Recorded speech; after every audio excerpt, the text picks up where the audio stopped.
NDA एक बड़ा सपना हर एक कैंडिडेट का आर्मी में जाने का जो देखता है। उसकी शुरुआत एक ऑफिसर बनने की ख़ास करके जो मैक्सिमम पॉसिबिलिटी है वो यहीं से होती है। अब एक एनडीए बनने के लिए एक कैंडिडेट को सिर्फ सोचना, सपना देखना ही अहम नहीं होता। अहम होता है कि उस पर खरे उतरना और पूरी मेहनत से, पूरी शिद्दत से खुद को उसमें झोंक देना। अब बहुत ही करीब है तुम्हारा सपना। हर उस कैंडिडेट का जो ये सपना पूरा करने को सोचता है या उस एक ऑफिसर बनने का ध्येय रखता है, निश्चय करता है, उसके लिए ये समय है। अब 10 तारीख को होने वाले एग्ज़ाम ये तय करेंगे कि वो क्वालिफाइड है भी या नहीं। अब इस मामले में आप सभी को इस बात पर बहुत फोकस करना ज़रूरी है कि आप एग्ज़ामिनेशन को कैसे क्वालिफाई करेंगे।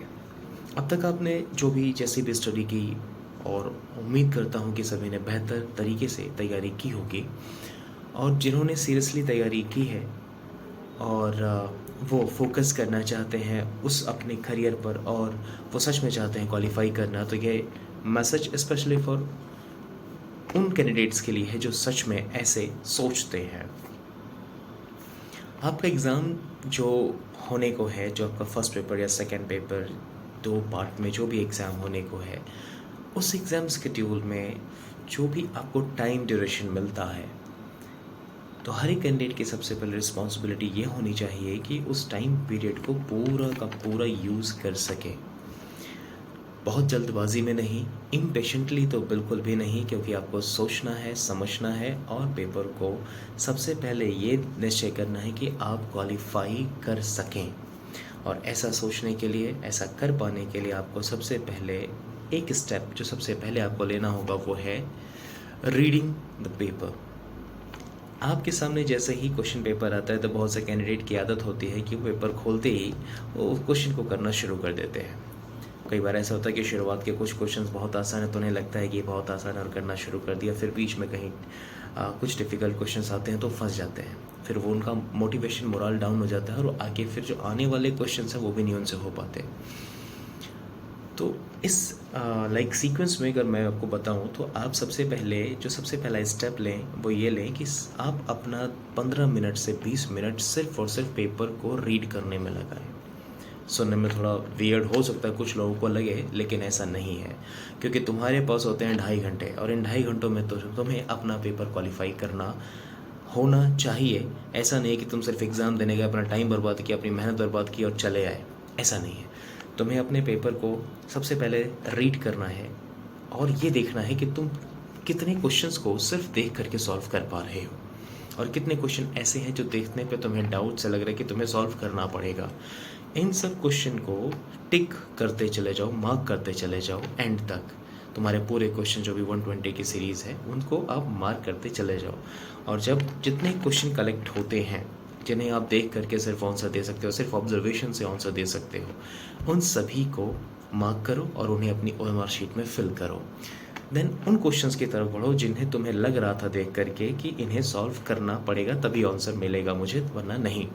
तो उन क्वेश्चंस की तरफ बढ़ो और उन्हें सॉल्व करके फिर उनके मार्क्स, उनके जो आपने पॉइंट है उन्हें ओएमआर शीट पे फिल करो। अब जितना टाइम तुमने लगाया तुम ये देख पाओगे कि तुमने 1 से 1.5 घंटे में पेपर को कर डाला जितना तुम्हें क्वेश्चन आ रहा था। मतलब अब तुम 100% सर्टेन हो, सर्टेनिटी तुम्हें मिल जाती है कि तुमने जितना क्वेश्चन किया है तुम्हें आ रहे थे और वो सर्टेन थे और वो सही हैं। इससे सबसे पहला स्टेप ये होगा तुम्हारे अंदर कि तुम्हारा कॉन्फिडेंस बिल्ड होगा। जिससे तुम्हारा कॉन्फिडेंस बिल्ड होता है तो फिर उन क्वेश्चंस की तरफ, कुछ ऐसे क्वेश्चंस होते हैं जो डाउटफुल होते हैं, जिन्हें शायद लगता है कि हाँ शायद थोड़ा टाइम दो तो क्वेश्चन सॉल्व हो सकता है, तो उन क्वेश्चंस को देखना शुरू करो और फिर जो बचा हुआ टाइम है उन सभी क्वेश्चंस पे लगा दो। एट द एंड तुम्हें ये मिलेगा कि तुमने पेपर को बहुत अच्छे से किया और तुम्हें जितने क्वेश्चन आते थे तुमने बेहतर किया। पूरा पेपर करने की ज़रूरत कई बार नहीं होती, तुम्हें क्वालिफाई करने के लिए सिर्फ जितना इम्पॉर्टेंट क्वालिफाई करने के लिए ज़रूरी है उतना ही करो। एक्सेस नेगेटिव मार्क लाने की कोशिश मत करना, क्योंकि उसका कोई फ़ायदा नहीं है। जो तुम्हारे एडिशनल मार्क्स होंगे वो भी डिडक्ट हो जाएंगे, उसका कोई फ़ायदा नहीं है। तो अपने आप को ओवर कॉन्फिडेंस में मत रखो, कॉन्फिडेंटली अपने आप को तैयार करो। अभी तुम्हारे पास जो भी 2-3 दिन का वक्त बचा है उसमें बेहतर तरीके से अपने आप को तैयार करो, प्रिपेयर करो और बेहतर एग्ज़ाम देकर आओ, क्योंकि तुम्हारे कंधों पर तुम्हारी जिम्मेदारियां हैं, तुम्हारे सपने हैं और तुम्हारी अपनी सोच और तुम्हारा ध्येय है, उसे पूरा करो। ये ज़िंदगी कोई मजाक नहीं है, तुम्हारा करियर कोई मजाक नहीं, इसे सीरियसली लो और बेहतर तरीके से परफॉर्म करो। आप सभी को ढेर सारी शुभकामनाएं और मेरी ढेर सारी ब्लेसिंग्स कि आप जो भी एग्ज़ाम देने जा रहे हैं आपकी उम्मीदें पूरी हों, आपके माँ बाप के सपने पूरे हों। Thank you so much. Have a good day.